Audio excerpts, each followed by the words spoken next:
Hi friends, welcome to ನಮ್ಮ literature world YouTube channel. ಇವತ್ತಿನ ವಿಡಿಯೋದಲ್ಲಿ ನಾವು ಲಿಟರರಿ ಕ್ರಿಟಿಸಿಸಮ್ಗೆ ಸಂಬಂಧಪಟ್ಟಿರುವಂತೆ ಫಿಲಿಪ್ ಸಿಡ್ನಿ ಹಾಗೂ ಅವರ ಡಿಫೆನ್ಸ್ ಆಫ್ ಪೊಯಸಿಯ ಬಗ್ಗೆ ತಿಳಿದುಕೊಳ್ಳೋಣ. Philip Sidney birth and background. Philip Sidney was born on 30th November 1554 in Penshurst place. Philip Sidney ಅವರ ಜನನ ಮತ್ತು ಹಿನ್ನೆಲೆಯನ್ನು ನಾವು ನೋಡೋದಾದರೆ, ಫಿಲಿಪ್ ಸಿಡ್ನಿ ಅವರು 1554 ನವೆಂಬರ್ 30ರಂದು ಪೆನ್ಸಾರ್ಟ್ ಎಂಬ ಸ್ಥಳದಲ್ಲಿ ಜನಿಸಿದರು. He belong to a noble and educated family.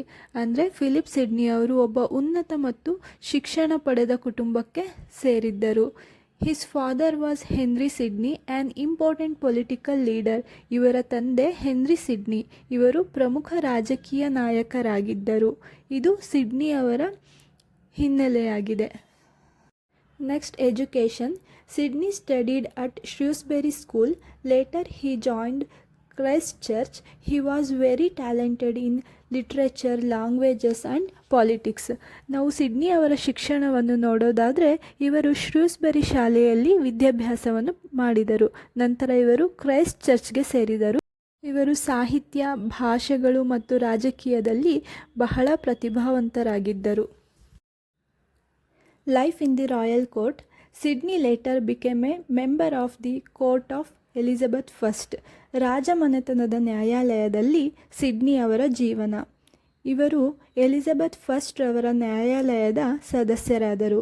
He worked as a courtier, a soldier, a diplomat and a writer. Sidney ಅವರು ಕೆಲಸ ಮಾಡಿದ ಹುದ್ದೆಗಳು: ಅರಮನೆಯ ಅಧಿಕಾರಿಯಾಗಿದ್ದರು, ಸೈನಿಕರಾಗಿದ್ದರು, ರಾಜತಾಂತ್ರಿಕರಾಗಿದ್ದರು ಹಾಗೂ ಲೇಖಕರಾಗಿದ್ದರು. Because of his intelligence, bravery and good character, he became one of the most admired gentlemen of the Elizabethan age. Sidney ಅವರು ತಮ್ಮ ಬುದ್ಧಿಮತ್ತೆ, ಧೈರ್ಯ ಮತ್ತು ಒಳ್ಳೆಯ ವ್ಯಕ್ತಿತ್ವದ ಕಾರಣದಿಂದ ಅವರು ಎಲಿಜಬೆಥನ್ ಯುಗದ ಅತ್ಯಂತ ಮೆಚ್ಚಿನ ವ್ಯಕ್ತಿಗಳಲ್ಲಿ ಒಬ್ಬರಾಗಿದ್ದರು. Travels in Europe. Between 1572 and 1575, Sydney travelled across Europe. He visited countries like Sidney ಅವರ ಯುರೋಪ್ನ ಪ್ರವಾಸಗಳು 1572ರಿಂದ 1575ರವರೆಗೆ ಸಿಡ್ನಿ ಅವರು ಯುರೋಪ್ನಲ್ಲಿ ಪ್ರಯಾಣ ಮಾಡಿದರು. ಇವರು ಭೇಟಿ ನೀಡಿದ ದೇಶಗಳೆಂದರೆ ಫ್ರಾನ್ಸ್, ಜರ್ಮನಿ ಹಾಗೂ Italy. During this time he met many scholars and diplomats. These travels helped him learn about European culture, politics and Renaissance ideas. ಈ ಅವಧಿಯಲ್ಲಿ ಅವರು ಅನೇಕ ಪಂಡಿತರು ಮತ್ತು ರಾಜತಾಂತ್ರಿಕರನ್ನು ಭೇಟಿ ಮಾಡಿದರು. ಈ ಪ್ರವಾಸಗಳು ಸಿಡ್ನಿ ಅವರಿಗೆ ಯುರೋಪಿನ ಸಂಸ್ಕೃತಿ, ರಾಜಕೀಯ ಮತ್ತು ರೆನೈಸೆನ್ಸ್ನ ಆಲೋಚನೆಗಳ ಬಗ್ಗೆ ತಿಳಿಯಲು ಸಹಾಯ ಮಾಡಿತು. Personality and reputation. Sydney was famous not only as a writer but also as an ideal Renaissance gentleman. People admired him for intelligence, courage, kindness, love for literature. Sidney ಅವರ ವ್ಯಕ್ತಿತ್ವ ಹಾಗೂ ಖ್ಯಾತಿ.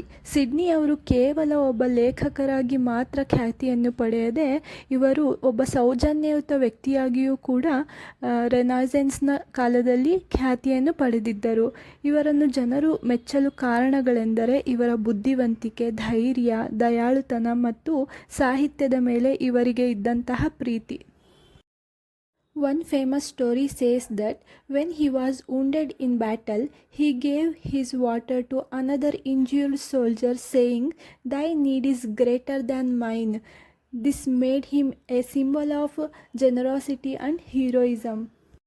ನಾವು ಸಿಡ್ನಿ ಅವರ ಉದಾತ್ತ ವ್ಯಕ್ತಿತ್ವವನ್ನು ನೋಡೋದಾದರೆ, ಒಮ್ಮೆ ಯುದ್ಧದಲ್ಲಿ ಸಿಡ್ನಿ ಅವರು ಗಾಯಗೊಂಡಿರುತ್ತಾರೆ. ಅದೇ ಯುದ್ಧದಲ್ಲಿ ಮತ್ತೊಬ್ಬ ಸೈನಿಕರು ಕೂಡ ಗಾಯಗೊಂಡಿರುತ್ತಾರೆ.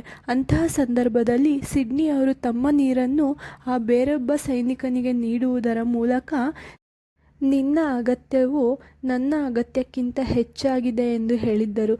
ಇದರಿಂದಾಗಿ ನಾವು ಸಿಡ್ನಿ ಅವರು ಉದಾರತೆ ಮತ್ತು ವೀರತ್ವದ ಪ್ರತೀಕವಾಗಿದ್ದರು ಎಂದು ಹೇಳಬಹುದಾಗಿದೆ. Simple chronological order. ಸಿಡ್ನಿ ಅವರು ಬರೆದಿರುವಂತಹ ವರ್ಕ್ಗಳ ಕಾಲಕ್ರಮವನ್ನು ನಾವು ನೋಡೋದಾದರೆ, the lady of May 1578, ಆರ್ಕಾಡಿಯಾ 1580, Astrophil and Stella 1582, The Defense of Poesy 1583, Certain Sonnets 1584. ಇವು ಸಿಡ್ನಿಯವರ ವರ್ಕ್ಸ್ಗಳ ಕಾಲಕ್ರಮವಾಗಿದ್ದು ನೆಟ್ ಮತ್ತು ಕೆಸೆಟ್ ಎಕ್ಸಾಮ್ಗಳಲ್ಲಿ ಕೇಳುವ ಸಾಧ್ಯತೆ ಇದೆ.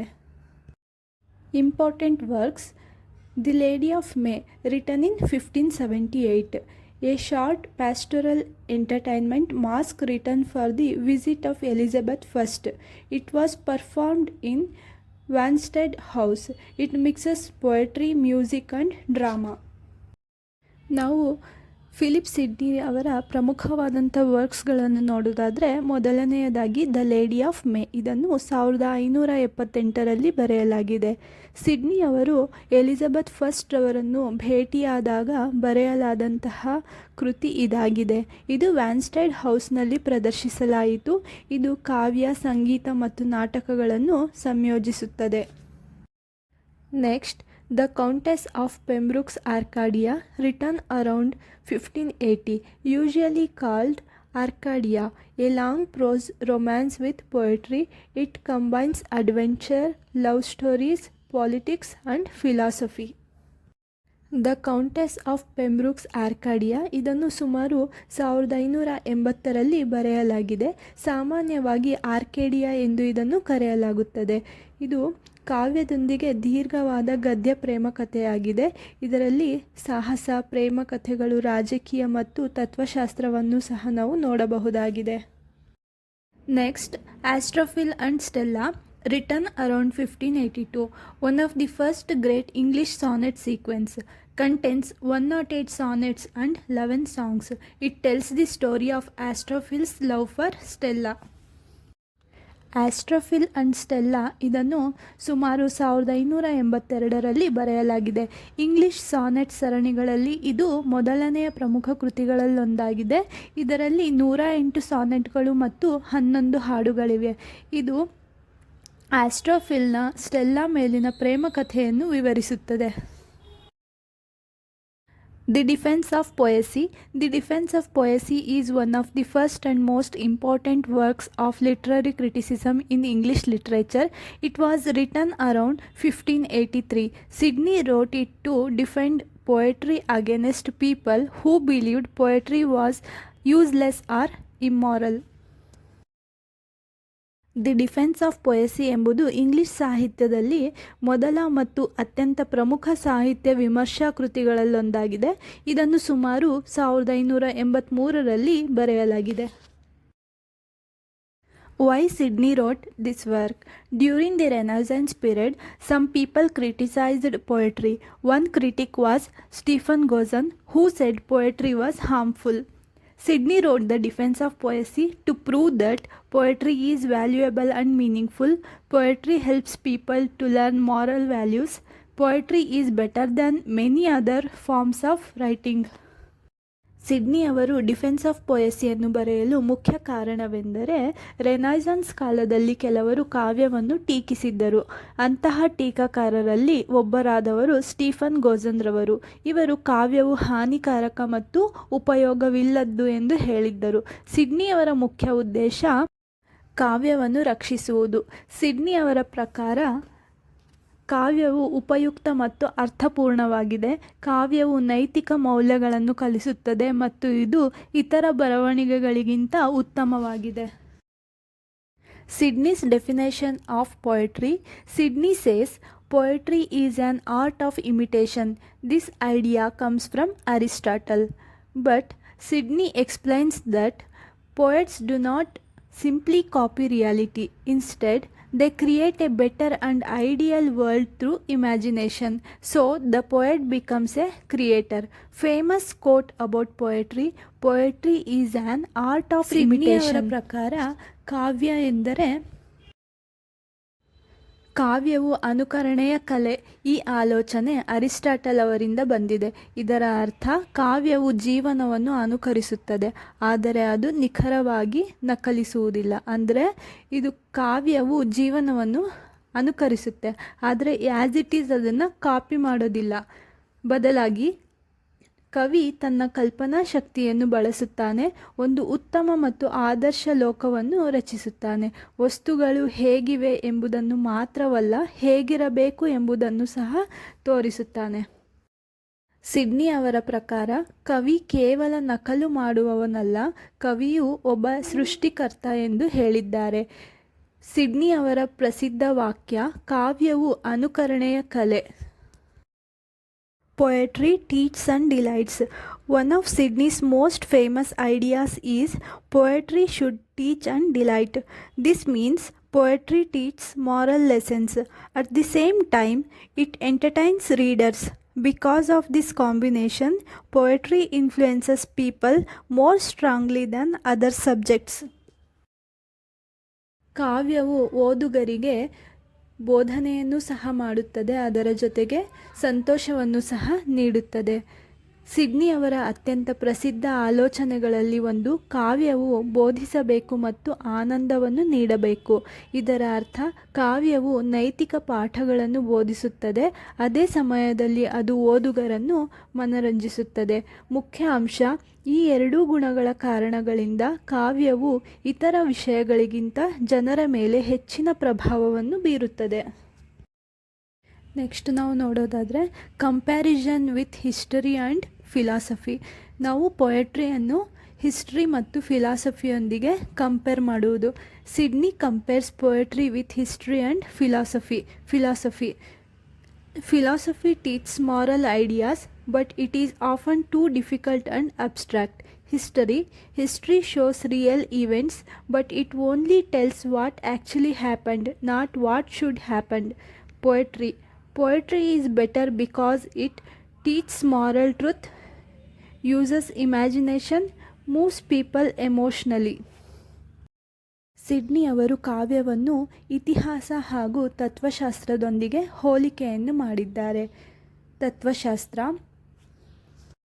ನೈತಿಕ ಆಲೋಚನೆಗಳನ್ನು ಬೋಧಿಸುತ್ತದೆ, ಆದರೆ ಅದು ಹಲವಾರು ಬಾರಿ ಕಷ್ಟಕರ ಹಾಗೂ ಅಮೂರ್ತವಾಗಿರುತ್ತದೆ. ನೆಕ್ಸ್ಟ್ ಇತಿಹಾಸವು ನೈಜವಾದ ಘಟನೆಗಳನ್ನು ನಮಗೆ ತೋರಿಸುತ್ತದೆ, ಆದರೆ ಅದು ಏನು ನಡೆದಿದೆ ಎಂಬುದನ್ನು ಮಾತ್ರ ಹೇಳುತ್ತದೆ, ಏನು ನಡೆಯಬೇಕಿತ್ತು ಎಂಬುದನ್ನು ಹೇಳುವುದಿಲ್ಲ. ನೆಕ್ಸ್ಟ್ ಕಾವ್ಯವು ಇವುಗಳಿಗಿಂತ ಉತ್ತಮ, ಏಕೆಂದರೆ ನೈತಿಕ ಸತ್ಯವನ್ನು ಬೋಧಿಸುತ್ತದೆ, ಕಲ್ಪನಾ ಶಕ್ತಿಯನ್ನು ಬಳಸುತ್ತದೆ ಹಾಗೂ ಜನರ ಭಾವನೆಗಳ ಮೇಲೆ ಪ್ರಭಾವವನ್ನು ಬೀರುತ್ತದೆ. ಹಾಗಾಗಿ ಸಿಡ್ನಿಯವರ ಪ್ರಕಾರ ಕಾವ್ಯವು ಉತ್ತಮವಾಗಿದೆ. Next, types of poetry. Sydney mentions different types of poetry: religious poetry, philosophical poetry, imaginative poetry, epic, tragedy, comedy, lyric poetry. Among these, imaginative poetry is the most powerful. ಕಾವ್ಯದ ವಿಧಗಳು. ಸಿಡ್ನಿ ಅವರ ಪ್ರಕಾರ ಕಾವ್ಯದಲ್ಲಿ ವಿವಿಧ ವಿಧಗಳನ್ನು ತಿಳಿಸಿದ್ದಾರೆ. ಅದರಲ್ಲಿ ಧಾರ್ಮಿಕ ಕಾವ್ಯ, ತತ್ವಶಾಸ್ತ್ರೀಯ ಕಾವ್ಯ, ಕಲ್ಪನಾತ್ಮಕ ಕಾವ್ಯ, ಮಹಾಕಾವ್ಯ, ಶೋಕನಾಟಕ, ಹಾಸ್ಯ ನಾಟಕ ಹಾಗೂ ಗೀತಕಾವ್ಯ. ಇವುಗಳಲ್ಲಿ ಕಲ್ಪನಾತ್ಮಕ ಕಾವ್ಯವೇ ಅತ್ಯಂತ ಪ್ರಮುಖವಾದುದಾಗಿದೆ. Sydney's view of the poet. Sydney says, a poet is not just a writer. A poet is a teacher, a creator, a guide for moral life. Poets create an ideal world that inspires people to become a better. ಇಲ್ಲಿ ನಾವು ಗಮನಿಸಬಹುದು, Philip Sidney ಅವರ ಪ್ರಕಾರ ಕವಿ ಎಂದರೆ ಕೇವಲ ಒಬ್ಬ ಬರಹಗಾರನಲ್ಲ, ಕವಿ ಎಂದರೆ ಅವನು ಶಿಕ್ಷಕನು ಕೂಡ ಆಗಿರುತ್ತಾನೆ, ಒಬ್ಬ ಸೃಷ್ಟಿಕರ್ತನಾಗಿರುತ್ತಾನೆ ಹಾಗೂ ನೈತಿಕ ಜೀವನಕ್ಕೆ ಮಾರ್ಗದರ್ಶಿಯೂ ಕೂಡ ಆಗಿರುತ್ತಾನೆ. ಸಿಡ್ನಿ ಅವರ ಪ್ರಕಾರ ಕವಿಗಳು ಒಂದು ಆದರ್ಶ ಲೋಕವನ್ನು ಸೃಷ್ಟಿಸುತ್ತಾರೆ, ಅದು ಜನರನ್ನು ಉತ್ತಮ ವ್ಯಕ್ತಿಗಳನ್ನಾಗಿಸಲು ಪ್ರೇರೇಪಿಸುತ್ತದೆ. In conclusion, the defense of poesy proves that poetry is not useless. According to Philip Sidney, poetry teaches moral lessons, poetry delights readers, poetry inspires people to live better lives. For this reason, Sidney is considered one of the greatest literary critics of the Renaissance period. ಕೊನೆಯದಾಗಿ ಹೇಳೋದಾದರೆ, the Defence of ಪೊಯಸಿಯು ಕಾವ್ಯವು ವ್ಯರ್ಥವಲ್ಲ ಎಂಬುದನ್ನು ಸಾಬೀತುಪಡಿಸುತ್ತದೆ. Philip Sidney ಅವರ ಪ್ರಕಾರ ಕಾವ್ಯವು ನೈತಿಕ ಪಾಠಗಳನ್ನು ಬೋಧಿಸುತ್ತದೆ, ಕಾವ್ಯವು ಓದುಗರನ್ನು ಆನಂದಗೊಳಿಸುತ್ತದೆ ಹಾಗೂ ಕಾವ್ಯವು ಜನರನ್ನು ಉತ್ತಮ ಜೀವನ ನಡೆಸಲು ಪ್ರೇರೇಪಿಸುತ್ತದೆ. ಈ ಕಾರಣದಿಂದಾಗಿ ಸಿಡ್ನಿ ಅವರನ್ನು ರೆನಾಯ್ಸನ್ಸ್ ಕಾಲದ ಅತ್ಯುತ್ತಮ ಸಾಹಿತ್ಯ ವಿಮರ್ಶಕರಲ್ಲಿ ಒಬ್ಬರು ಎಂದು ಪರಿಗಣಿಸಲಾಗುತ್ತದೆ. ಇದು ಫಿಲಿಪ್ ಸಿಡ್ನಿ ಅವರ ಜೀವನ ಹಾಗೂ ಅವರ ಇಂಪಾರ್ಟೆಂಟ್ ವರ್ಕ್ಸ್ಗಳಾಗಿದ್ದವು. Thank you for watching.